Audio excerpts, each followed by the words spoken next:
तो जो मैं ये कैंडिडेट्स की बात कर रहा था मेजॉरिटी वाले तो ये ज़्यादा स्मार्ट और एडवांस टाइप के नहीं होते हैं। और जैसे कि और ये बिल्कुल सिमिलरली इस तरह एम्प्लॉयर्स जो हैं, जैसे छोटे बिजनेसमैन लाला टाइप लोग, छोटे फैक्ट्री मैन्युफैक्चरर्स, दुकान वाले, जो जो दुकानें होती हैं जिनकी, ठीक है, ट्रेडर्स होते हैं, बड़ी रिटेल भी है, होलसेल भी है, थोड़ा ज़्यादा लेवल का काम होता है। बहुत छोटे रिटेलर तो का तो कोई काम ही नहीं है इस बहुत छोटे रिटेलर को तो बहुत ही, मतलब ज़्यादा कोई उसका मंथली जीएस कोई उसकी रिटर्न्स का काम नहीं है। बाकी सर्विस प्रोवाइडर्स जो होते हैं वो कम ही होते हैं, लेकिन जो स्मॉल साइज़ में होते हैं तो उन लोगों को इस तरह के एम्प्लॉयर्स को इस तरह के बंदे सूट भी कर जाते हैं। और इस टाइप की एंटरप्राइजेज ही बहुत ज़्यादा हैं। और इन लोगों को बस काम चलाओ बंदा चाहिए होता है। ट्रांजैक्शंस अमाउंट भी कम होती हैं, मतलब ट्रांजैक्शंस की वॉल्यूम कम होती हैं, और ओनर का हर चीज़ में ज़्यादा इन्वॉल्वमेंट रहता है।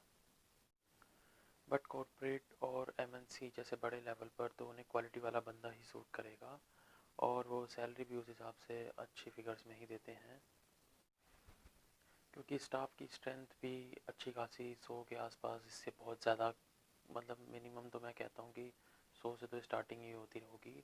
अकेले अकाउंट्स डिपार्टमेंट में भी 5-7 बंदे होते हैं। जूनियर टू सीनियर काम को बांटा जाता है सबकी अपनी अपनी कैपेबिलिटी के हिसाब से। तो और जब बंदे काम सीख जाते हैं तो फिर अगर उनको उस हिसाब से काम नहीं मिलता तो फिर वो कंपनी भी स्विच कर देते हैं, दूसरी कंपनी में चले जाते हैं। सिस्टम होता है काफ़ी स्ट्रॉन्ग होता है, और वॉल्यूम भी ज़्यादा होता है काम का, वैरायटी भी। सीए या सीनियर अकाउंटेंट को ही रखते हैं वो, बेसिकली मैनेजर लेवल पर, यानी कि सीनियर लेवल पर, टॉप लेवल पर। और बाकी जो है जूनियर स्टाफ तो आता है जाता रहता है, ठीक है। बाकी डिपेंड करता है, क्योंकि जैसे जैसे मान लीजिए अगर किसी ने कोई नया काम शुरू किया है तो स्टार्टिंग में उसने वो हो सकता है एक बंदा रखे, पर जैसे जैसे काम का वॉल्यूम बढ़ता जाए, स्केल बढ़ता चले जाएगा, तो कंपनी का प्रॉफिट भी बढ़ता है, और वो फिर बंदे भी बड़ा रख सकते हैं। तो चीज़ें जो हैं अपने आप सेट भी होती जाती हैं, कि मतलब स्टाफिंग अपने आप भी सेट हो जाती है। जैसे जैसे रिक्वायरमेंट हो रही है वैसे वैसे बंदे आ रहे हैं, पुराने वाले जा रहे हैं, नहीं मिल रहा उनको स्कोप, सब तरह की चीज़ें चलती रहती हैं। करने वाले क्वालिटी वर्क करने वाले बंदों की हमेशा मार्केट में डिमांड ज़्यादा रहती है और सप्लाई कम होती है, या फिर ये कह सकते हैं कि हर कोई चाहता है कि उसको अच्छा बंदा मिले, लेकिन पैसे हर किसी के हर कोई देना चाहे ये ज़रूरी नहीं। अच्छा, उस हिसाब से पैसे हर कोई देना चाहे ये ज़रूरी नहीं है। इसी वजह से फिर वो ये सोचते भी हैं, बोलते भी हैं कि भाई ढंग का बंदा नहीं मिल रहा। बट ऐसा क्या है, पैसे ज़्यादा दोगे तो बंदा मिल ही जाएगा।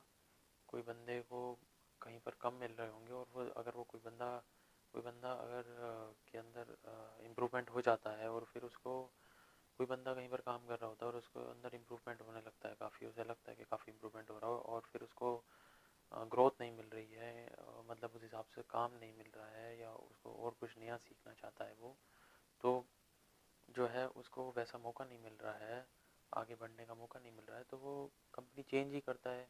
और दूसरी जगह पर वो जाके यही बात करेगा कि भाई मैं इसी तभी आप क्या काम करूँगा जब मेरे को ये चीज़, ये मुझे इस चीज़ का फ़ायदा मिलेगा, ये चीज़ सीखने का फ़ायदा मिलेगा, या ये चीज़ करने का फ़ायदा मिलेगा। तो ऐसे ही चलता है। बाकी हर कोई इतनी जल्दी चेंज भी नहीं करता। हर कोई कुछ कुछ जो है बहुत ज़्यादा ही अ, डरे होते हैं, या उनकी मजबूरी होती है, रिस्क नहीं लेना चाहते, और कॉन्फिडेंस की या तो कमी होती है कि भाई जहाँ है कहीं उससे बिना हाथ धो बैठे, तो इस चक्कर में चेंज नहीं भी करते। लेकिन जब तक हम चेंज नहीं करते तब भी वो भी हानिकारक ही है। अगर हम ग्रोथ के लिए स्टेप्स ना उठाएं तो वो भी एक तरह से नुकसान देगा हमें, वो भी हमारे करियर के लिए ठीक नहीं है। लेकिन ये जो जॉब चेंज करने का जो काम होता है, ये बहुत ही ज़्यादा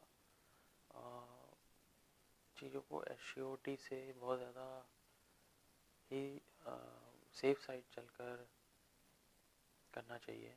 जैसे मान लीजिए इंटरव्यू देने जाना है, उसकी तैयारी पहले ही फ़ोन पर काफ़ी चीज़ें क्लियर कर लो, ठीक है। और उसके बाद जब आपको ये लगे कि हाँ बहुत ज़्यादा चांसेस हैं कि भाई बात बन सकती है, तभी आप वहाँ पर इंटरव्यू देने जाओ।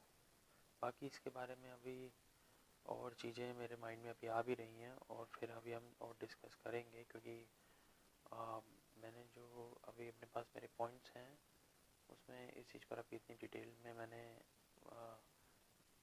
डिस्कस करने का प्रोग्राम नहीं है मेरा अभी।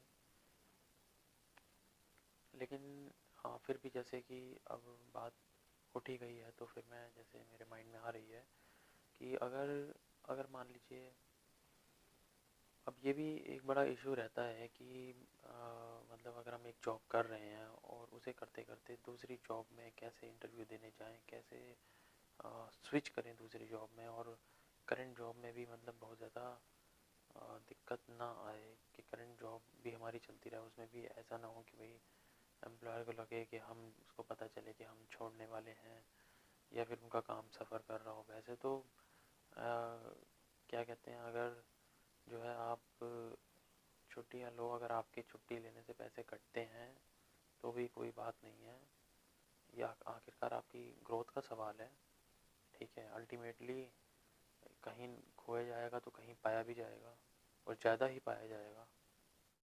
कुछ तो सीए भी क्लियर कर लेते हैं, फिर भी उनके काम में क्वालिटी नहीं होती।